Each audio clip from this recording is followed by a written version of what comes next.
number niya ay 0492. Now, ito siya ngayon. Ito si 0492 at ito yung mga fields niya. Field 01, 2, 3, 4, 5, 6, 7, 8 hanggang 23 yan. Hanggang field 23 yan, bale. Okay, so from field number 1, yung ibang information dito, no need to explain kasi siya na nga yan. Siya na rin mismo yan. Terminal ID. Yung say reading, siya yung end of day counter. Every time na ipapress natin yung end of day, close POS, mag-accumulate itong say reading. At ito naman, grand accumulated sales beginning balance. So ito na yung mga non-resetable.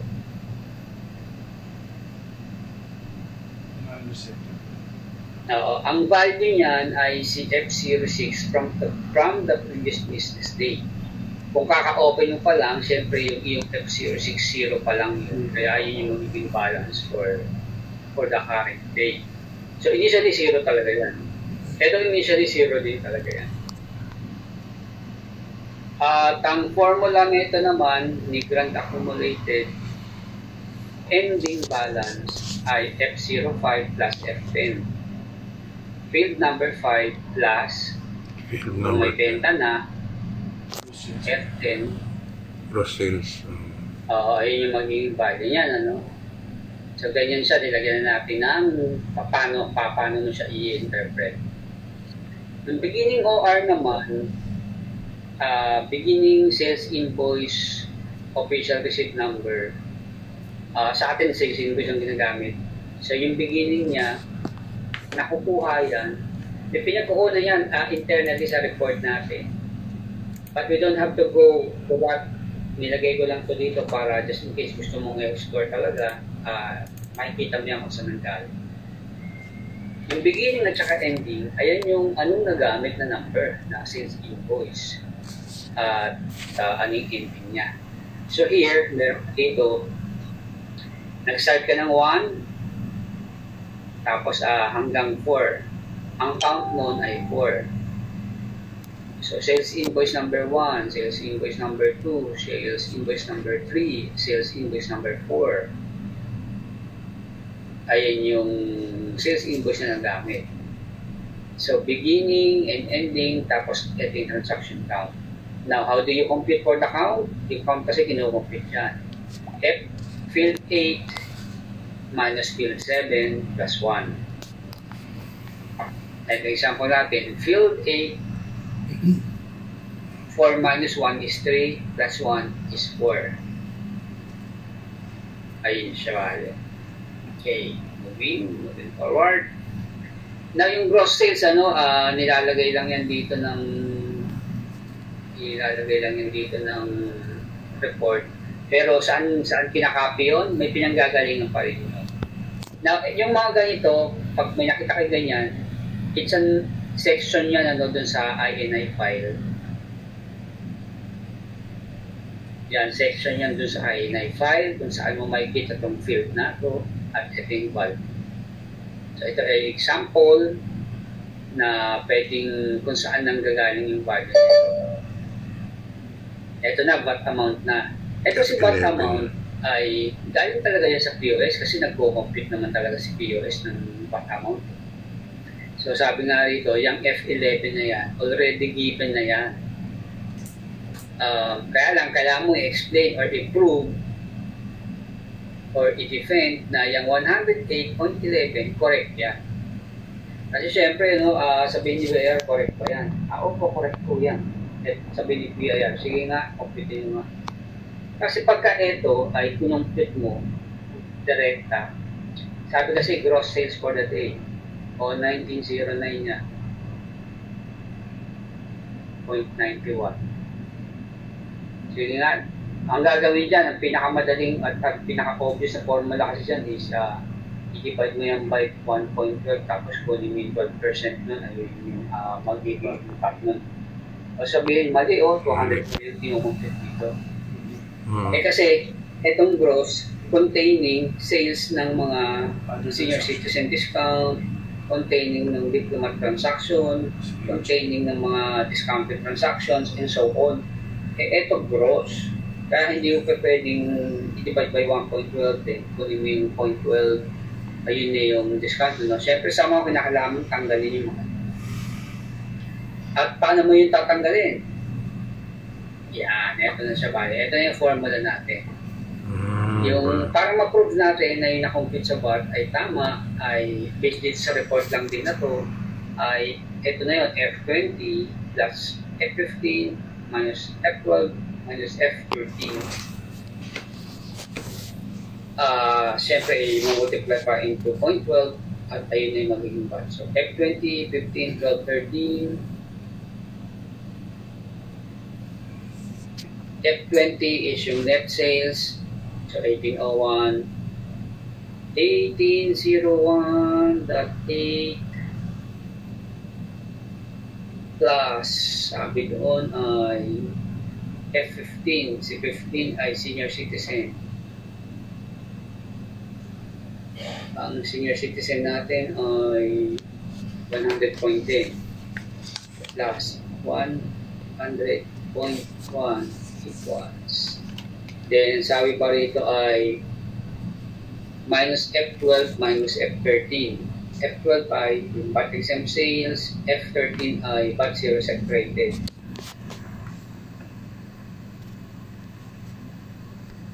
VAT exempt sales, VAT zero rated. So, minus 500.5 equals minus 500.5 equals. So, ayan, okay na nakuha na natin. Then, all of these will be multiplied by 0.12. Ayan yung magiging formula natin. So, multiply mo yan ng by 0.12. Ayun yung magiging watt reading natin. 108.11.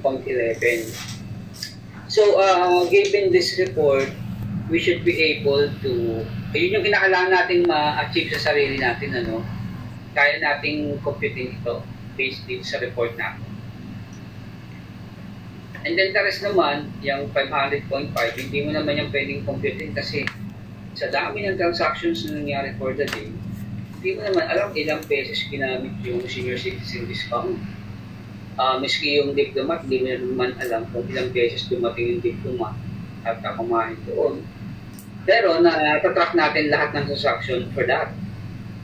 Tapos si senior citizen naman, ito naman yung mga naging discount niya. No? So itong mga fields na ito ay mga involved sila sa pagpapalabas nitong 108.11 na tama po yan, sir. Tama po yan, Sir PIR. Based dito sa report natin, ay pwede natin palabasin kung magkano yan. So, sa pamamagitan nga ng net sales, ay mapapalabas natin siya. Alright. So, mga susunod, ito na yung guide natin ano, kung paano siya kukumpute yung VAT. Another way to prove na ito ay tama ay at isa-isa yung resibo. Lahat ng VAT na nakalagay doon, isa-isa yun. So, kung 100 transactions yun, ito isa-isa yun natin para lang malaman natin na tama yan. Kasi gano'n naman ang ginagawa ng report. Binabasa yung individual transaction tapos ina-add lang ng ina-add itong VAT na ito. Kaya lang sa dami noon, syempre, hindi mo magagawa yun dahil ang daming transactions na nangyari. So, compute na lang natin. Yun. So, hindi siya pwedeng direkta no, na from the gross, kukumpute mo ng kukumpute mo yung VAT. Hindi siya ganun. Kasi itong gross sales for the day, that includes the VAT, that includes the yung senior citizen transaction, that includes the diploma transactions, na yung mga yun ay mga walang pagkakalimutan. Kaya hindi natin siya pwedeng i-direct ang kumpitin. 1909.91 divided by 1.12 times 0.12, that's 0.1. Hindi siya ganun. Malaki yung pagkakalimutan. So I hope that's clear. Just in case naman na hindi siya clear, here is the formula. Open nyo lang itong report na, itong guideline na to. Post-report BIR, at siya ay makikita dito sa may training. Under ng training, makikita natin yan dito sa may report, makikita natin yan dito sa BIR, and pangalan ng report ay post-report BIR. Ito yun, post-report BIR. So, accessible sa inyo yan, at open nyo lang para makita ninyo kung paano magamit. Now, for some of the fields, yung batteries and sales, yan nga, ito senior citizen transaction, kino-compute na yan.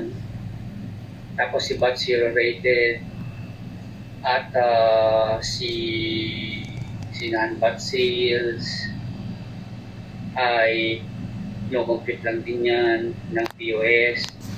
Ito naman yung total collected na discount. Pareha siya kay senior citizen at kay person with disability. Refund, void, cancel, wala pa tayo. Yung cancel siguro, we'll do that in a little while. Regular discount, currently, Philippine Athlete pa lang meron tayo. At kung magkakaroon pa sila ng mga ibang discounts, dito rin yung babagsak. Si senior citizen, para yan kay senior citizen at kay person with disability. Si regular discount, right now, Philippine Athlete pa lang meron tayo. So net sales, ang formula ni net sales ay F10 minus F11. Sino ba yung F10 minus 11 na yun? Gross sales. Si gross, mga spot, siya yung net. Now, ito naman, yung cash tender ay paano siniset up yan? Paano siya siniset up is using this. Halimbawa si credit card. From the INI file, yung EO apps, pupuntahan lang yan, 0493.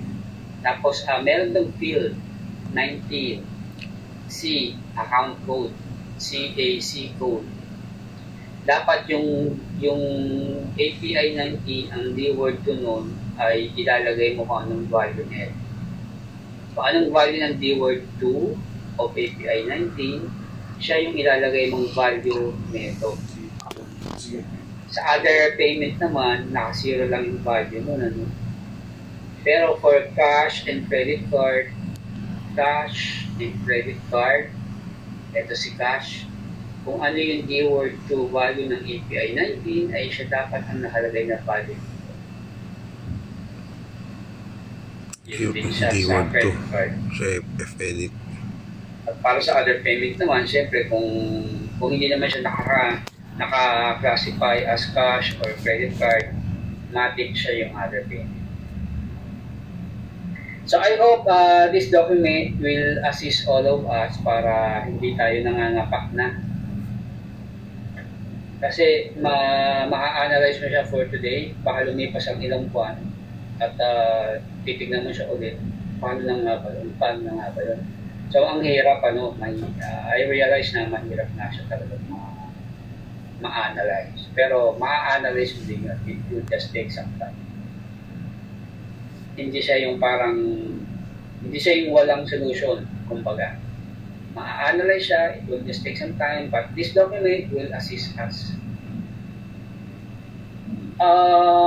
Okay, I hope that's clear. Now, yung revision na ginawa ko doon sa may database natin para sa Herald,